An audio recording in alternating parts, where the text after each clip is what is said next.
नमस्कार, मैं मुकुंद प्रकाश। आज मेरे साथ बातचीत के लिए नितेश्वर सर हैं, जो आदर्श कोचिंग सेंटर शिवहर के संस्थापक और व्यवस्थापक हैं। इनसे विभिन्न शैक्षणिक पहलुओं के संदर्भ में चर्चा करेंगे। सर, आपका बहुत बहुत स्वागत है शिवहरनामा पर। शिक्षक दिवस के अवसर पर आपके द्वारा जो ये इंटरव्यू कार्यक्रम किया जा रहा है और उसमें हमें आपने चयन किया है, इसके लिए आपका बहुत बहुत धन्यवाद। सबसे पहले आप ये बताइएगा कि आप 90 के दशक में आदर्श कोचिंग सेंटर को शिवहर में स्थापित किए थे और कहीं ना कहीं कोचिंग का ये पहला प्रयोग था शिवहर में।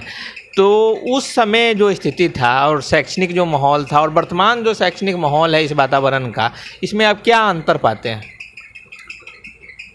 आदर्श कोचिंग की स्थापना उस पृष्ठभूमि में हुई जब समाज के स्कूल जो है कार्यरत थे, स्कूलों में पढ़ाइयाँ होती थी, लेकिन बच्चों को कुछ विशेष पाने की जो इच्छा थी उसकी पूर्ति जो है स्कूल से नहीं हो पाती थी।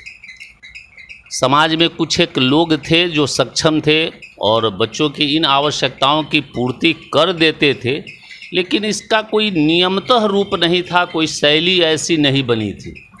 हमसे भी पहले कुछ एक लोग के द्वारा शिवहर में ऐसा प्रयास किया गया कि एक वैकल्पिक व्यवस्था हो जो सरकारी स्कूलों से परे और उसके पूरक के रूप में बच्चों की जो कुछ चीज़ें ऐसी रह जा रही है, जिज्ञासाएं या समस्याएं ऐसी कुछ रह जा रही है जिसका समाधान उनको स्कूल से नहीं प्राप्त हो रहा है, तो उसका समाधान किया जाए। लेकिन हमसे पहले जो प्रारंभ किए, कतिपय कारणों से वो सफलता नहीं पा सके। ईश्वर की कृपा रही। इस आवश्यकता को महसूस करते हुए हम भी एक प्रयास किए और हमारा प्रयास सफल रहा।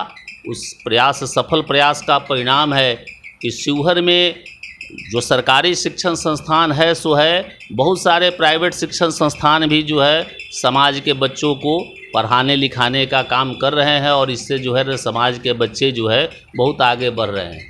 लेकिन वातावरण में कुछ अंतर आया है कि उस समय बच्चों की संख्याएं कम थी, लेकिन जो कोई थे वो लोग थोड़ा विशेष पढ़ना चाहते थे, इसके लिए वो ज़्यादा प्रयास करते थे।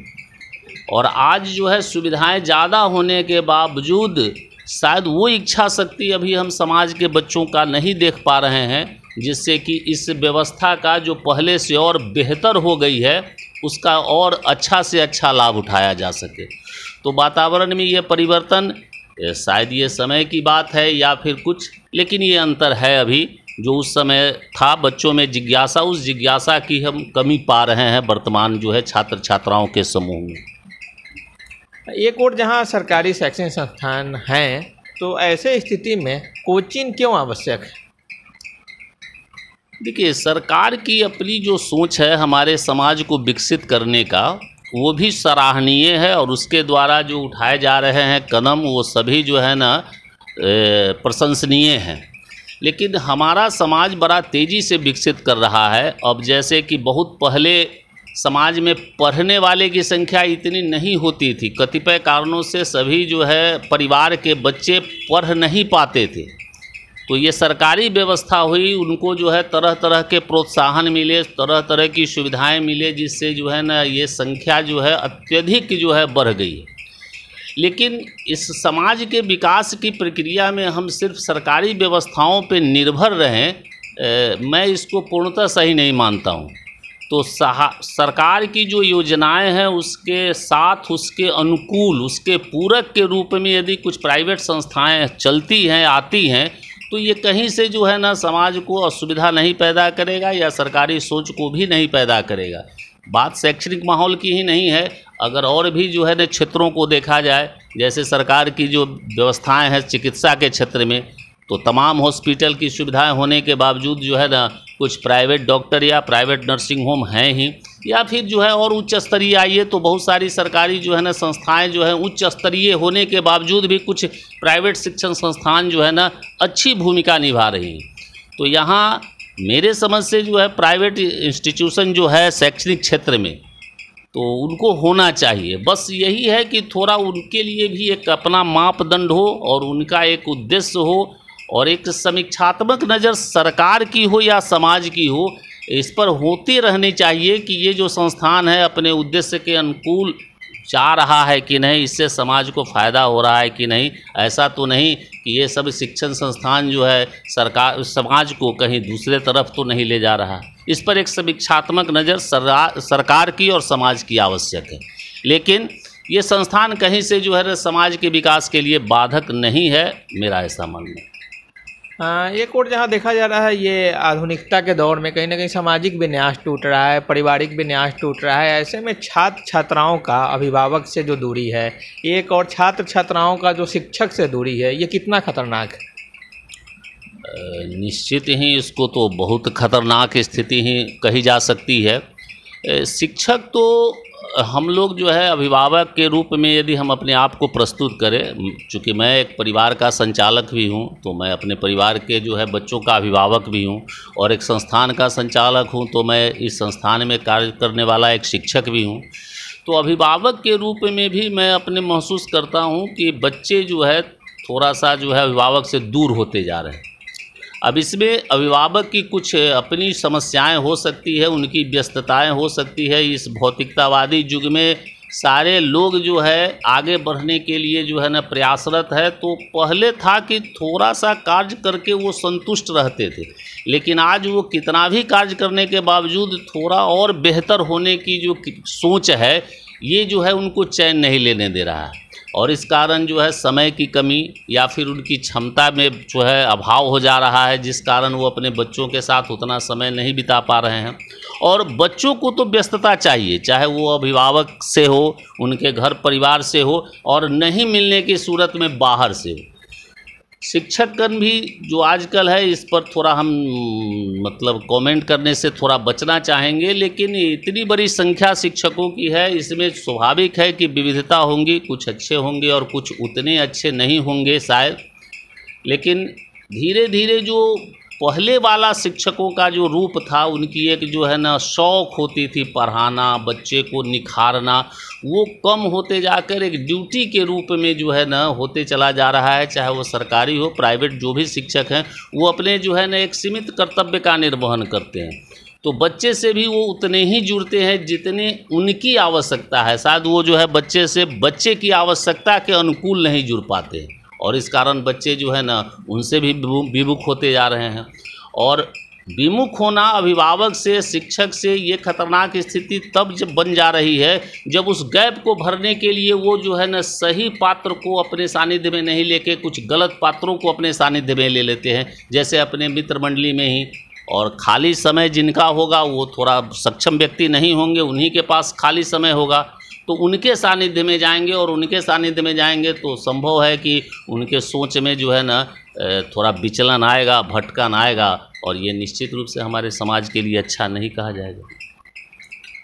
मैट्रिक के बाद क्या ये छात्र छात्रा जो हैं तय नहीं कर पा रहे हैं, तो इसका मुख्य कारण क्या है कि छात्र छात्रा मैट्रिक के बाद भटक जा रहे हैं, तय नहीं कर पा रहे हैं, दुविधा में रह रहे हैं कि अब जाना कहाँ है मैट्रिक के बाद? इसमें तो निश्चित है कि ये जो निर्णय है कि किसी बच्चे का आगे का कैरियर क्या होगा, ये जो है उस बच्चे की इच्छा, उनके गार्जियन का जो है सामर्थ्य, सोच, और उसके शिक्षक की सलाह पर निर्भर करती है। तो अभी जो है थोड़ा वर्तमान स्थिति में गार्जियन जो है व्यस्त हैं, तो वो जो है बच्चे को सिर्फ सहयोग कर रहे हैं, लेकिन वो जो है ना निर्णय लेने के लिए जो है ना बच्चे पर ही इसको छोड़ दिए हैं। हमें बच्चे के इच्छा का सम्मान करना चाहिए, लेकिन इच्छा उनकी जो होती है वो उपलब्ध चीज़ों में ही होती है। और उनको जो है जो हमारी समाज में जितनी भी शैक्षणिक गतिविधियां हैं उच्च स्तरीय, उन तमाम चीज़ों की उन बच्चों को हमारे बच्चों को जानकारी ही नहीं। तो वो जो है सामने जो खास करके जो प्रसिद्ध कुछ जो है कोर्सें हैं, जैसे मेडिकल का है, इंजीनियरिंग का है, इन सब कोर्सों के प्रति जो है ना वो पहले ही से सुन रखे होते हैं और उसके प्रति वो जो है ना अपनी सोच बनाते हैं। लेकिन ये सब कोर्सें जो है थोड़ा सामान्य से बढ़ के है, तो उनकी जो कल्पनाएं हैं जो पहले से बचपन में वो संजोए रहते हैं कि हम डॉक्टर बनेंगे, इंजीनियर बनेंगे, और जब वो जो है ना उस दौर में अपने आप को जब ले जाते हैं तो थोड़ा सा उनको कठिनाई होती है। कठिनाई के बाद उनमें जो है ना विचलन पैदा होता है और शायद अरुचि भी पैदा होती है। हमारा कहना है कि मैट्रिक के बाद जो है बहुत तरह के क्षेत्र हैं ऐसा जिनमें वो अपनी क्षमता का प्रदर्शन कर सकते हैं, लेकिन ये जो है ना हमारे समाज में हमारी संस्था की, वो चाहे सरकारी हो या गैर सरकारी, ये संस्था की कमी है कि बच्चों को जो है उनके आगे की शैक्षणिक जो है गतिविधियों को हम उतने अच्छे ढंग से बता नहीं पाते हैं। यहाँ पर हम शिक्षक की भी कमी को हम स्वीकारेंगे, हम अपनी कमी भी स्वीकारेंगे। अब हम किसी खास विषय के शिक्षक हैं तो हम चाहेंगे कि बच्चों को उससे जुड़े ही करियर को बताएं और उम्मीद ये करेंगे कि उस करियर को पूरा करने में वो हमारा सहयोग ले, जिससे कि हमारा नाम या हमारी आमदनी बढ़े। तो ऐसे में बच्चों के पास सीमित जो है न जानकारी मिल पाती है। जो लोग जो है अपने शैक्षणिक क्रियाओं को करते हैं, लेके चलते हैं। अब जैसे अगर हमारी इंजीनियरिंग से जुड़ी हुई कोई कोचिंग है तो हम तमाम बच्चों को मोटिवेट करेंगे कि आप इंजीनियरिंग करो, इंजीनियरिंग में बहुत अच्छा कैरियर है, लेकिन उसका उद्देश्य दरअसल बच्चों का सही मार्गदर्शन न हो के हम अपने जो है इंस्टीट्यूशन के प्रचार के रूप में हम इसको मोटिवेट करते हैं। और इस तरह के जो है ना कुछ प्रोफेशनल कोर्सों के अलावे बहुत सारी जो है संभावना, अभी हाल फिलहाल हमारे ही बच्चे जो है अध्ययनरत हैं, उनके ही माध्यम से हमको जो है बहुत सारी कुछ जानकारी मिलती है बदलते समय की, बदलते युग की। अभी बहुत सारी जो है संस्थाएं जो है सरकार की मान्यता प्राप्त संस्थाएं जैसे इग्नू है, IIT है, वो सब संस्थाएं भी बहुत सारी ऑनलाइन कोर्स उपलब्ध की है। और ये ऑनलाइन कोर्स जो है मैट्रिक के स्टैंडर्ड के बच्चों के लिए IIT की कोर्स, इंटरमीडिएट के बच्चे के लिए भी है IIT की कोर्स। तो हमारे समाज में इन सब चीज़ों की जानकारी ही ढंग से उपलब्ध नहीं हो पाती है। हम शायद इस बात से भी जो है डरते हैं कि अगर इस तरह के कोर्स को यदि हम जो है किसी बच्चे को बताएं तो वो कोर्स करने के लिए बच्चा जो है कहीं हमारे दायरे से बाहर न चला जाए। तो हम तत्कालिक और क्षणिक और व्यक्तिगत स्वार्थ से जो है ना इस चीज़ को थोड़ा सा और विस्तारित नहीं कर पाते हैं, जिससे हमारा समाज जो है ना जितना होना चाहिए विकसित उतना नहीं हो पा रहा है। और बच्चों में मैट्रिक के बाद के करियर के लिए जो उलझन बनी हुई है वो बनी ही रहती है। अब एक प्रवाह सा चल गया है कि मैट्रिक के बाद सब लोग साइंस लेते हैं, और थोड़ा हमें इस बात को लेके थोड़ा आश्चर्य थोड़ा लगता है कि बहुत सारे लड़के जो है मैट्रिक के बाद इंटरमीडिएट साइंस लेते हैं। वो इंटरमीडिएट के बाद जो है ना बने, हम प्रतिशत क्या बताएं, हमको नहीं लगता है 5% से ज़्यादा लड़के जो है साइंस विषय से ऑनर्स करते होंगे। 95% फिर लौट के जो है आर्ट्स के तरफ आते हैं।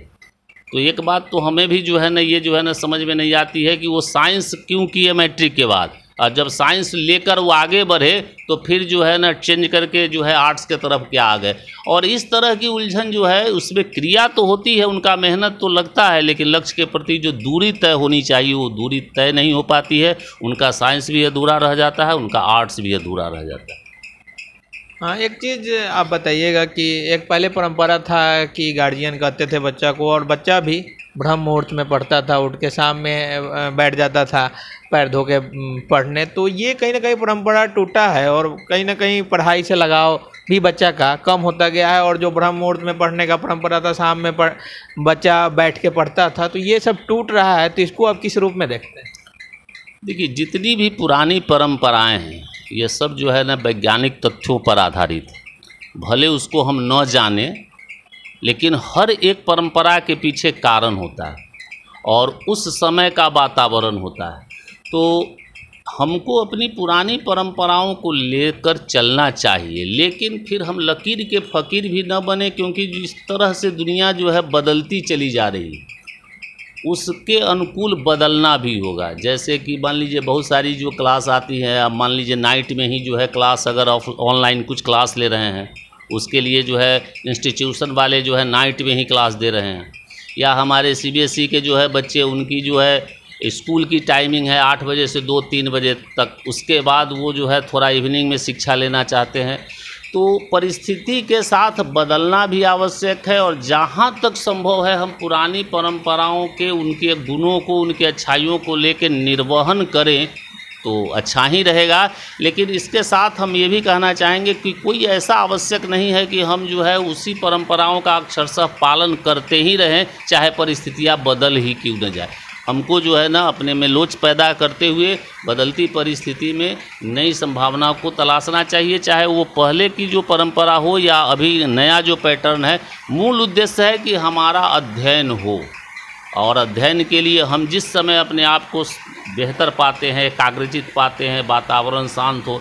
अब हमको लगता है ब्रह्म मुहूर्त में जो है ना पहले पढ़ने की जो परंपरा होती थी उसके पीछे कारण था कि आदमी सो के उठने के बाद थोड़ा अपने आप को तरोताज़ा पाता था। वैज्ञानिक भी कहते हैं कि सुबह का जो वातावरण है उसमें सूर्य की किरण भी विशेष रूप में होती हैं, उस समय हवा की भी जो है ना ताजगी बनी रहती है।